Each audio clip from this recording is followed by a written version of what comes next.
Recording in progress. Buenas tardes, mi nombre es Fernando Villegas León. Actualmente me encuentro cursando la maestría en Administración Pública en CECIJUC y para la asignatura Seminario de Gestión Pública, como proyecto final, desarrollaré el video Análisis de los principales indicadores que provocan la pobreza infantil en México. A manera de introducción, quiero empezar diciendo que actualmente la sociedad mexicana es aquejada por diferentes problemas sociales, pero en particular a lo largo de este video hablaremos de la pobreza infantil. Dicho problema no se encuentra vinculado a determinada área geográfica, sino se encuentra presente en todo el mundo y nuestro país no es la excepción. Este problema impide que el Estado pueda satisfacer los derechos fundamentales de los niños, niñas y adolescentes, es decir, se les priva de tener una vida digna. La pobreza infantil es más que la falta o la insuficiencia de recursos económicos, que afecta a los individuos, hogares o comunidades enteras. Al hablar de este tema, debemos de hacerlo con un sentido de urgencia, ya que éste tiene un carácter permanente en la vida de la población adulta, lo que puede conllevar a la siguiente generación a condenarla a la misma condición. Esto es a que normalicen las consecuencias que trae consigo, convirtiéndose así en una amenaza para el desarrollo actual de los niños, niñas y adolescentes, los cuales son considerados como el futuro de nuestro país. Y bien, vamos a entrar de lleno. Es importante que establezcamos un concepto de lo que es pobreza. Para esto, el INEGI define de la siguiente manera: una persona se encuentra en la condición de pobreza cuando tiene una carencia social en alguno de los siguientes indicadores: rezago educativo, acceso a los servicios de salud, acceso a la seguridad social, calidad y espacios de vivienda, acceso a los servicios básicos en la vivienda, acceso a la alimentación, y su ingreso es insuficiente para adquirir bienes y servicios que requiere para satisfacer sus necesidades alimentarias y no alimentarias. Y a una vez que establecimos este concepto, es necesario que entendamos a qué se refiere cada indicador. El primero es el rezago educativo. En él se encuentra la población de 3 a 17 años que no ha completado su educación básica o que su edad no es acorde con el grado de estudios que está cursando. El número 2 vendría siendo lo que es el acceso a servicios de salud. Y en él se encuentra la población infantil que no está adscrita a un servicio médico público o privado. Número 3, acceso a la seguridad social. Una persona carente de seguridad social es aquella que se encuentra empleada, pero no goza de las prestaciones mínimas que la ley establece. El número 4 es calidad y espacio de las viviendas. En este sector podemos identificar a los niños, niñas y adolescentes que habitan en casas cuyo techo, paredes, piso no es el adecuado, o que en una habitación duermen más de 2.5 personas. Acceso a los servicios básicos en la vivienda hace referencia a aquellas viviendas en donde habitan niños, niñas y adolescentes que no cuentan con agua potable, con luz eléctrica, con drenaje, con acceso a combustible. Y por último, lo que es el acceso a la alimentación se refiere a la población infantil que no cuenta con comida suficiente para llevar una vida activa y sana. Una vez que hemos hablado de estos indicadores, es necesario comprender cuáles son aquellas causas que dan origen a la pobreza infantil. Según Oxfam Internon, una organización no gubernamental creada en 1956 que tiene por objeto erradicar la pobreza, señala la siguiente. Número uno, el modelo comercial multinacional.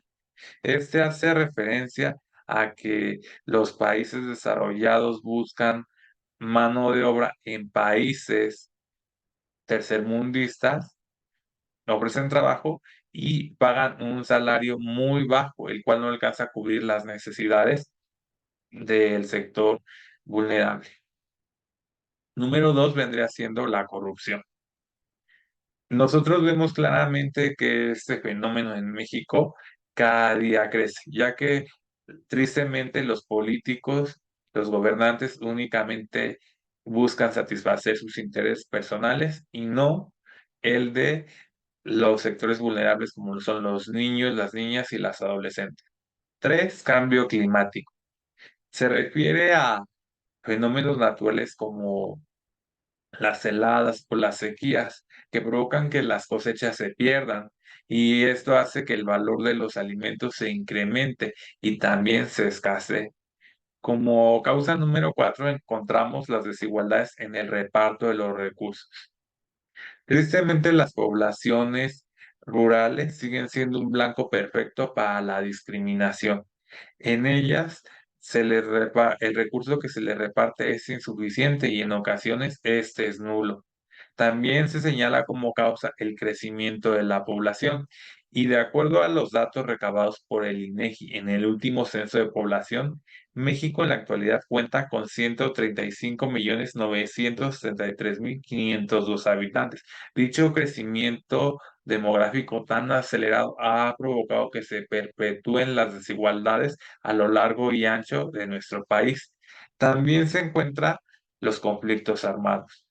Cuando un país está en guerra, las familias, con tal de salvaguardar la integridad de sus menores, se trasladan, emigran a otros países, lo cual incrementa los índices de pobreza. Y por último, vemos las enfermedades y epidemias. Es sabido por todos que una nación o un país con una población enferma, esta no es productiva. Y un claro ejemplo de esto lo vimos en 2020 con la llegada de la pandemia COVID-19. Y retomando algunos datos del INEGI y del Coneval señalan que en 2018 la pobreza infantil extrema era en nuestro país de 8,7% y para 2020 con la aparición de la pandemia se incrementó a un 10,6% en la población de 0 a 17 años. Además de esto, la pandemia aumentó el precio de los alimentos, aunado a la baja de los ingresos ya que muchos padres de familia fueron despedidos de su empleo y este fue un factor fundamental para el crecimiento acelerado de la pobreza extrema por ingresos. Derivado de esto, ahora vamos a analizar el perfil de la población en pobreza y lo haremos bajo el rubro de sexo y grupo de edad. En el año 2014, el índice de pobreza en mujeres era de 53,9% y en hombres de 53,8%. La carencia social más recurrente en la población infantil fue la de acceso a la seguridad social. En hombres es de un 62,8% y en mujeres representaba el 62,3%. Podemos decir que el 74,4% de la población tenía más de una carencia. Otro sector importante es la población indígena y vamos a ver que en 2014 el 78,6% de la población indígena vivía en pobreza infantil. Y la carencia más recurrente en este sector tan vulnerable, al igual es el acceso a la seguridad social y representaba el 85,1% del total de la población. Es decir, existía un 92,8% de la población infantil con más de una carencia. Como hemos visto, estas cifras son alarmantes y los gobiernos siempre han tratado de erradicar este fenómeno social y el actual gobierno no es la excepción. Desarrolló una serie de programas sociales denominados del bienestar. A continuación analizaremos tres. El primero de ellos es el apoyo para el bienestar de las niñas y niños, hijos de madres trabajadoras. Este programa está pensado para las madres trabajadoras y padres solteros, para que tengan mayor acceso a un trabajo o que conserven el que ya tienen sin descuidar a sus hijos. Consiste en que se le otorga un beneficio económico de 1,600 pesos bimestral a niños de 0 a 4 años. Y en el caso de que estos sufran alguna discapacidad, el apoyo es de 3,600 de 0 a 6 años. Está dirigido más a comunidades indígenas en donde los índices de pobreza infantil son elevados. Número dos es las becas para el bienestar Benito Juárez de educación básica.